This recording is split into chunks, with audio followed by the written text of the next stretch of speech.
This is WBZ TV Channel 4 Boston, and it's time now for the Saturday Evening Report for this Saturday, December 11th, 1954. Good evening, everybody. I'm Peter Wiggins, and here's what's happening.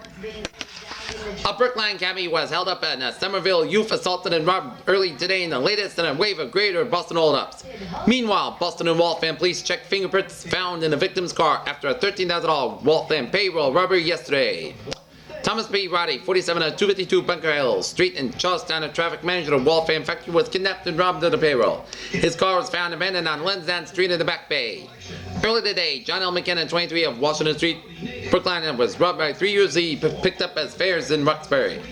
On Armory Street, Jim McClain told police a 15-year-old boy sit in the front seat with him. $49 per month. Shop one of the largest Audi facilities in North America during the season. United Nations, New York. UN Secretary General Dan Gamsel was reliably reported today to make a bid to red China. He seeks direct talks on 11 American flyers held as spies. A Damascus said the Secretary General had sent a communication to Peking asking whether the Chinese communists would be willing to discuss the case. Nogales, Mexico. Santa Claus is moving in south of the border, and the old folks don't like it, but the kids seem to. Daily truckloads of Christmas trees more than ever before. The U.S. Customs Service said across the international border from Arizona into the bustling town. Older Mexicans shake their sombreros as they see the symbols of the gringos' Christmas roll by. A record number crowd of Christmas shoppers and window shoppers and spectators and children are expected to throng Boston Common and the downtown shopping area tomorrow. The Christmas festival displays already have drawn more people than ever before in the 5-year history of the festival. Anticipating the record attendance, police have ordered the fallen streets roofed up to prevent traffic taps and casualties. Washington Street from Essex to Bromfield, Avery, and West Streets, Temple Place, Winter Street, Franklin Street, from Washington to Arch, Bedford from Washington to Chauncey Street, and Summer from Washington to Chauncey Street. Today, several music organizations joined in the concert at the Commons Nativity House. The program included Our Lady, Other Christians Boys Choir, the Immaculate Conception Church Choir, St. Mary's High School Glee Club, and Our Lady Away Glee Club. Tonight from 7 to 9 p.m., the musical group will feature the Dorchester Temple Baptist Church Choir and the choir of the Emmanuel Baptist Church in Malden. 2 firemen were injured and a score of persons driven from their homes early today by a house fire at 52 Compton Street in South End. Treated at the City Hospital for cuts and minor injuries were Herbert Smith, 33, attached to engine 26, and Robert Hawkins of ladder 17. Mrs. Sarah Williams and her 4 children were occupants on the 3rd floor were treated at City Hospital for smoke inhalation. Also treated for smoke inhalation were Mrs. Helen Woodward, 45, and her 2 daughters, Carol, 2, and Sherry, 6 weeks, and Mrs. Ada Cabral, 52, all residents of the building. Firemen said the fire, which started on the 3rd floor, was caused by the careless disposal of a cigarette. Damage estimated at $3,000. Indiana, Pennsylvania. Movie actor Jimmy Stewart plays a supporting role today at the wedding of his 82-year-old father to a Canadian widow. The ceremony will be a hometown one before about 40 friends. The lanky cinema star plans to be the best man for his octogenarian father, Alexander Stewart, a widow who owns and operates a hardware store. In Southborough, a 14-year-old New Hampshire youth was injured critically today when a stolen car crashed into a tree during a police chase. The Center Stratford, New Hampshire boy was spotted by 2 Framingham policemen on Winter Street in Framingham.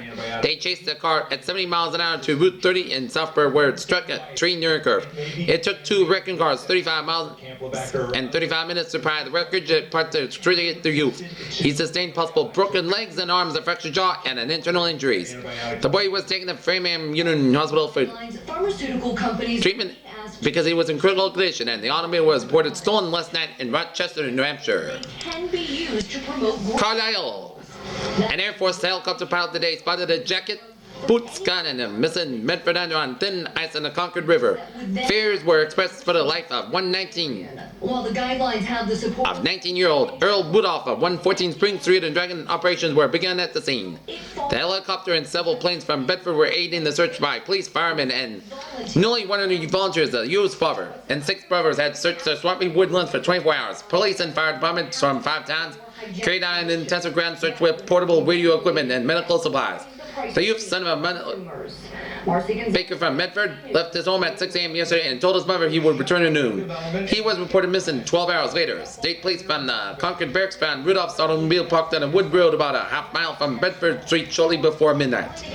The search, aided by Air Force personnel from Bedford and Boy Scouts, fanned out over a 10-square-mile area just after dawn.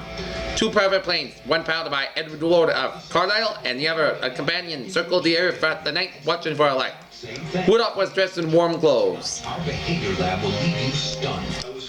A plot to kidnap a 16-year-old girl from the House of Good Shepherd in Roxbury was nipped today with the arrest of 2 Lynn teenagers. The would-be kidnappers who were planning to take the girl at gunpoint and necessary wound up in the set in Luke Youth Juvenile Court in Lynn.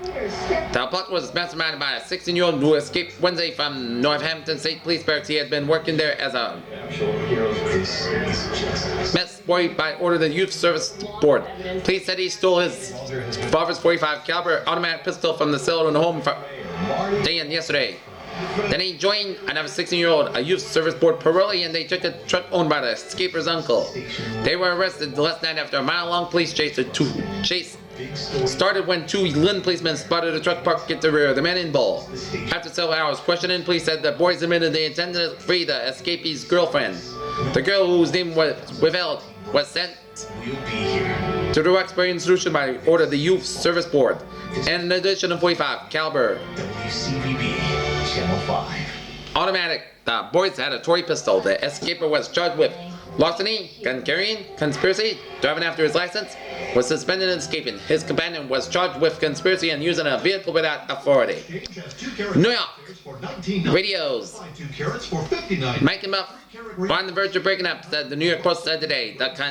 Buff Cobb and Mike Walsh has separated temporarily as a part of a last-ditch effort at reconciliation, the Post said. New York Times says the Soviet Union has agreed to take part in a worldwide geophysical meeting to take place in 1957 and 58. All of the weather after this commercial break. 11 shopping days till Christmas. See the Boston Sunday Herald for a complete collection of Christmas gift suggestions. Scan the ad at your leisure, and on Monday you'll be ready to shop the store of your choice for the articles you need. Today's Christmas festival program at the Nativity Scene on Boston Common, 7 p.m. Dorchester Temple Baptist Church Choir and 8 p.m. Emmanuel Baptist Church Choir. Tournament bowl, dancing tonight, $2.20 per couple, including tax. Come get some of the best deals of the year at the Jeep Big Finish event. Thursday on the eye. Okay, under the weather here. The snacks that may make it even worse. Bitter cold and the chance of significant snow this weekend. Thursday, starting at 4:30. Mostly cloudy and continued cold this afternoon with widely scattered light snow flurries. Highest temperature in the middle 30s. Hot cloudy tonight with lowest in the middle 20s and fair little change in temperature Sunday. Moderate northwest wind this afternoon will become gentle tonight. Special connection to Mandela and his struggle to overturn South From Massachusetts, cloudy continued cold this afternoon with scattered snow flurries. West portion and widely scattered light snow flurries. East portion, pot cloudy and slightly colder tonight. Fair and little change in temperature Sunday. Connecticut, Rhode Island, fair to part cloudy and continued cold this afternoon with widely scattered light snow flurries. Fair and slightly colder tonight and fair and little change in temperature Sunday. From Maine, New Hampshire, Vermont, cloudy and colder with this afternoon with snow flurries over hilly African-American employees. sections and scattered light snow flurries over lowlands. Part cloudy and slightly colder tonight. Part cloudy north portion, fair south portion, and little change in temperature Sunday with scattered light snow flurries over mountains of north portion. East Port Block on small craft warnings displayed until sunset. Northwest winds about 20-30 miles per hour this afternoon will diminish tonight. Moderate westerly wind Sunday, mostly cloudy this afternoon with widely scattered light snow flurries. Part cloudy tonight and Sunday, good visibility. High tide 11:41 a.m. and low tide 6:09 p.m. Right now at Logan Airport, Boston, Massachusetts, we got a temperature of Investments from public funds doing business. 33 degrees with a wind chill 22, dew point 19, humidity 56%, barometer 29.93 inches, visibility 50 miles, winds northwest about 17, condition clear skies. That's the WBZ-TV. To his jailer and adversary. Saturday evening report for this Saturday, December 11, 1954. I'm P.R.S. Hope you have a good day. We'll see you later on. Bye-bye, buddy. Working together to make government up. Street's bright idea for his Christmas talking ice nips, $3, add 50 cents with packing and mailing. So simple, so effective, it's amazing that nobody that ice ships for crack gas before. Pointed tongue-like instrument of surgical steel crack scoops as easy as scissors cut paper. Wonderful extra for the man who has everything. Street's gift shop, lower floor, Street Crep Below Company, Boston. On sports on the street of Boston. This is WBZ TV Channel 4 Boston. The time now, 5:30.